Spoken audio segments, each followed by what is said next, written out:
All right, let me now introduce a very special guest, the founder and director of Grassroots Sizzle, Brian Sandifer. How are we doing today, man? So I guess first question I have for you, something that I'm always curious with, how did you come up with the idea to start Grassroots Sizzle, and like where did that come from? Um, well, I played professional football in the Arena Football League for about 7 years. I was always around the game. Basketball was kind of like my passion, but football is what I knew made more sense for me to play. I mean, because there weren't too many point guards with 225 pounds, that was built like Ray Lewis back in my day. You know what I'm saying? It didn't make a lot of sense to do it. So basketball still was a passion that lived within me. I had my son at an early age in college, and he was about 7 years old. And I was telling my dad, I said, I got to start thinking about trying to put something together to get him somewhere to play. You know what I mean? And what I did is I got together with my dad, went to East Bay, got the cheapest uniforms we could afford. Did fundraise. I was having tournaments over with my buddies, John and Lisa Sather and Sean Crew, Select Basketball. They used to have tournaments at the YWCL at times, so we would just go over there. They'd give us a discounted rate to try to play when my kids were 8 and 9 years old. And that's back when I had Jalen Suggs, his first cousins. I had Devon Suggs and Deion Suggs, and their older cousin, his older cousin Drew Suggs. They were the first kids that ever started the Suggs that played in my program. So those guys were in high school. Devon, Deion, and my son were in middle school. And me and my dad just would fundraise and pack up six to 10 kids in a minivan, a little town and country minivan, and get on the road and put 10, 12 adults and kids inside of a a Motel 6 or whatever, a Super 8 or whatever, and have at it. Did you ever think that it would, I guess, get to this point where you're having two guys top five picks in the NBA? Well, did you have that outlook when you started, or did it just kind of happen like that? No, you know what it was is when I started it, I ended up getting a really good group of high school kids, probably my third year doing it. So my third year doing it, I started getting a lot of kids that Howard Pulley wanted, they were a program at that time. They were the elite program when it came to, having all the so-called top tier kids. They had Chris Humphreys and all type of guys. And I just was finding my way. So I was able to grab Cam Rundles, Jamar Diggs, Deontay Roberts. These are guys that are still, some of them still playing currently professional in Europe. I was able to grab these dudes, and I grabbed them in ninth grade. And it's kind of funny.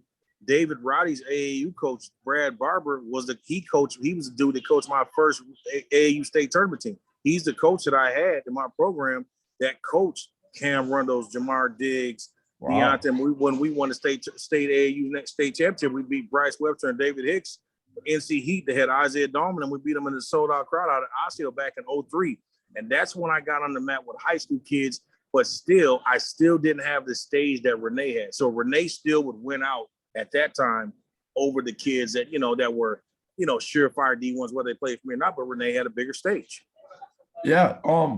So you mentioned Howard Pulley. I'm always curious, how do you kind of handle, I guess, competing against Howard Pulley in D1 Minnesota for talent and kids in the state right now, and kind of what's your relationship with those programs?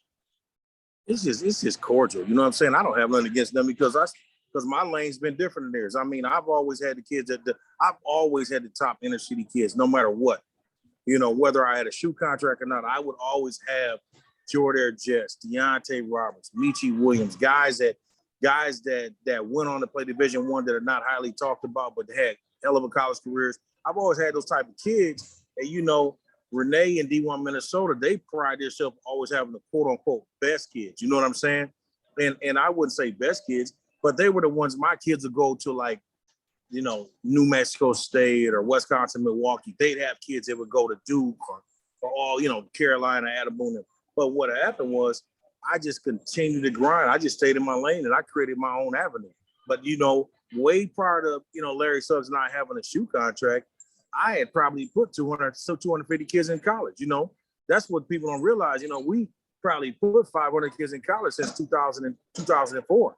So you're talking 2004 to right now, it's 18 years. prior to that, we started the actual Sizzle in '97.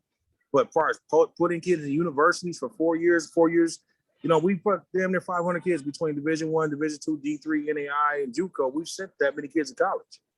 Yeah, what's the process like getting the shoe deal and getting onto the Under Armour circuit? What was that kind of whole like for you? Well, the biggest thing with us is always was the stage. You know what I'm saying? And like I said, D1 Minnesota had got a deal with Adidas, and Brian Dunn was kind of putting money into the program with the Best Buy stuff. So they had the stage and they had the money. You know what I'm saying? But we had the players. We had the players that all of them still were trying to get our guys, but our guys just are so loyal. That's the difference between the kids that I have. My kids are loyal. Them two, a lot of kids that play in those programs, they'll play for them until it's time to go to college, and they'll jump over and come to me and Larry because they're panicked. Their parents are in a tizzy about trying to get to college. So, far as how we got the deal done with Under Armour is like we have been playing the NY2L League with my buddy Antonio Curro out in Milwaukee for the last X amount of years. I told Larry Suggs when Jalen they won the 6th grade national championship, he's about to be 7th grade at Minnehaha. I said, Larry, he don't need to play no more middle school basketball. I said, let's pull him up and play 17U. He played with like Stephon Mitchell and those guys who went to Chicago. I said, pull him up, play 17U. And I said, you coach, I'm Grassroots, you're Sizzle, I'll be Grassroots. We'll combine, we'll go Grassroots Sizzle. So this is Jalen's 7th grade year. So we get to his 8th grade year. We're playing the NY2LA. Our Kuro's having a bunch of showcase games. We're the biggest draw of all the teams in his league. He chose us not to give us a showcase game. He's paying at that time, you had Howard Pulley was down there with Gary Trent, Trey Jones. Those guys were coming over. They were getting them other programs to come play to make his event big. But we ain't getting no love. So I go over to Fab 48 with Gary like a dad to me, and I said, Gary, can we get a showcase game? I said, we're not getting a showcase game. He said, what time? He said, what time do you here? I said, anytime. He says, be here tonight at 9 o'clock. You're going to play team final. So we open up that night. We're playing team final. Now, at that time, I got Xavier Johnson from Hopkins. I got Aaron Gill. I got Stephon Mitchell from Shakopee. Jalen Suggs. Jaquan Smith. So we open up that night. We're playing team final. Team finals got Lonnie Walker, NBA, Cam Reddish, loaded squad. Well, at that time, we weren't in none of the profile pages in the program for the team, for the coaches. So the first play of the game, Jalen Suggs gets a steal. He dunks on Lonnie Walker. Every coach in the gym loses their mind. Sean Miller's on the baseline, Bobby Hurley, Danny Hurley, Book Richardson, who was in that, with them at that time, Georgia Tech passes, they were going crazy. So they're all running the Gary Charles. Who's this Sizzle team? And we got fake Laker uniforms. We look like the Lakers, but they're $10 uniforms from East Bay. So we got the uniforms on, and we played them, dude, till I swear, till the last 5 minutes. They finally got away and beat us. But that game there, Jalen probably had 21 points. Everybody's looking. He's 14 years old. He's 8th grade. Everybody's going crazy. Under Armour was there. Nick Blatchford, who's currently an H sports agent. Nick Blatchford saw us play, and after that, I would say a month or two after we left Vegas, he flew into Minneapolis, met me and Larry Suggs in 2017, and that's when the first Under Armour deal we got with them was, and we've had it ever since. Wow, that's a crazy story. So obviously, Chet Holmgren was number 2 overall pick on Thursday. I saw that you were in attendance. How was that kind of from your point of view to see one of your players get drafted at the highest level and hang out with his family and everything? Well, last year obviously I got the experience with Jalen Suggs. It's just I don't know. I feel like I'm a kid, a 50-year-old kid living a 21-year-old dream, and I still haven't woke up. You feel me? So it's kind of like I never envisioned anything of that magnitude. Last year with Jalen, his family's so dang big. I didn't get to sit at the green room, but I actually sat. I was on the first row down on the main floor with all the draft picks, but I didn't sit in the green room. So obviously people say, yeah, they saw me, but they didn't see me. So this time, the Holmgren family thought they felt like that, they wanted me to sit at the table. Chet asked me, hey, Uncle, will you be at the table? I said, yes. So to sit at the table and actually be there and see all the cameras right before you get drafted, how they zoom in on it, they all come rushing over your table because they've gotten word from the NBA that this guy is going to get drafted. To be in that and just witness it and know right before his name called, his agent got the call. He's going to OKC and see the emotion that his parents had and that we all had. And, it was just, I can't even tell you, that's one of the greatest feelings ever, It made Yeah, I would it imagine. made all the stays in the 12 people in the hotel rooms and all that stuff, made it all well worth it. Yeah, I would imagine. So you obviously know Chet as good as anyone, and everyone on Twitter loves to talk about how skinny he is. And from your point of view, um, why do you think that doesn't matter for his success in the NBA? Because he's a dog. He's a dog. He's certified. It's something that's very, very. If you look at the kids that play for us, there's one thing you're never going to question is their heart. Jalen Suggs is a pit bull. It's Chet, all of them.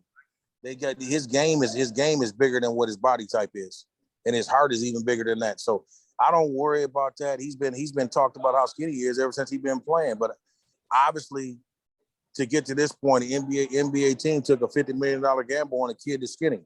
So they obviously think that he can equate to something real special. And I think, when you look at Kevin Garnett, he was no bigger than Chet when he came in the league. Kevin Garnett, Porzingis, Sean Bradley was 7'6" and was barely. I don't even know if he weighed 200 pounds. You think about those dudes, and it translates to a next level player. The difference is Chet's game is more well-rounded than that because as good as Kevin Garnett was, he didn't handle a ball like Chet did, and he wasn't as good of a shot blocker right away. Kevin Garnett, obviously, to me, is one of my favorite all times. And if Chet can be as good as Kevin Garnett, that'd be a blessing in disguise. I'd love for Kevin Garnett to mentor Chet Holmgren. You know what I'm saying? Hopefully he'll get this podcast. But I'm one of the biggest fans of his. And when we equate what Chet does, I think Chet shot the ball better at this age than he does from the three. I think he got more wiggle with the ball, because Larry's always trained him to be a guard. And I just think, that obviously the strength, I want the strength to come. I ain't worried about him getting all muscular. As long as he's got man strength, he'll be okay. Yeah, every time I've watched Chet, the thing that impresses me the most is his shot blocking. I feel like his defensive IQ is just at just a whole different level. Mm-hmm. But so you're as connected as anyone into the AAU circuit and everything. And the Gophers obviously are going through a transition as a program with Ben Johnson taking over for Patino. So I guess from your point of view, in the last 5 to 10 years, why have there not been many Minnesota guys staying home? They don't do a good job of recruiting. It's just real. At the end of the day, if you look at the kids that went to other schools, why would you come here? Minnesota basketball at the University of Minnesota is not a hotbed. It's not like when Bobby Jackson and John Thomas was here. It's not like when Randy Carter and Ario was here. It's not like when Willie Burton and when Jim Dutcher had those great teams with Flip Saunders and those guys. They haven't had that type of energy with a team really since the team that went to the final, that went to the Final Four with Sam Jacobson, Bobby Jackson, those guys, And I just think that we've had a lot of different coaches, you know what I'm saying? And, you've had Tubby, you've had Munson, you've had Molinari stepped in as an intern, you had Rick Pitino, now you got Ben. But at the end of the day, there's nothing attractive about playing here. It's not like we won a bunch of Big Ten championships. It's not like we've had a ton of pros. We've had a lot. I just think that they get in late on a lot of kids. Like you think right now, I got a kid, Cashmere Javis. He's one of the top guards, one of the top players in the state at 224. He's offered by West Virginia a week and a half ago. Him and Jaden Moore. Jaden Moore's the top kid in the state at 226. And we've got no traction other than the conversation, But Yeah. Bob Huggins comes 2,000 miles away to offer both kids. That doesn't make a lot of sense to me. Like when Jalen Suggs in the 8th grade, the first offer he got was from Baylor and Georgia Tech. Then the Gophers had to offer after the fact. Chet's first offer was freshman, was Texas A&M. 2 hours later, Patino offers him. But anytime prior to these guys blowing up to the level they are, that's when the Gophers try to step in and recruit them, That's interesting. Do you feel like there's been a change at all since Ben Johnson has taken over? I won't be able to tell you until I see my kid was their top recruit, Braden Carrington, for my program. So I gauge everything on what I see with Braden. If things with Braden work out good or whatever, then I'll consider I'll consider that, yeah, things are changing, moving in the right direction. But far as any type of personal contact that me and Larry Suggs have had with him and his staff, it's been bare minimum. Interesting. So that I Very. guess that's the last question I'll have for you is who do you what type of player do you think the Gophers are getting with Braden Carrington? For someone who's never seen him play before, how would you describe his game? Well, just like I told you, any kid that puts on the Sizzle jersey, he's a dog. You know, he's a dog. He's tough as hell. He's a big time defender. Shoots the cover off the ball, and he can play the 1-2, and he can guard a 3. He's that dynamic to me. I think if they allow him to play freely, and then obviously he's so good, he can play any style. He can play in the system. He can play up or down. He can play any style that they want. But if he doesn't play handcuffed, I think he'll have a hell of a career. Yeah. Well, I think that's all I got for you. I really appreciate you again taking the time to hop on and talk. No, I appreciate it, Tony. And like I said, anytime you want to talk, we can talk. Sure.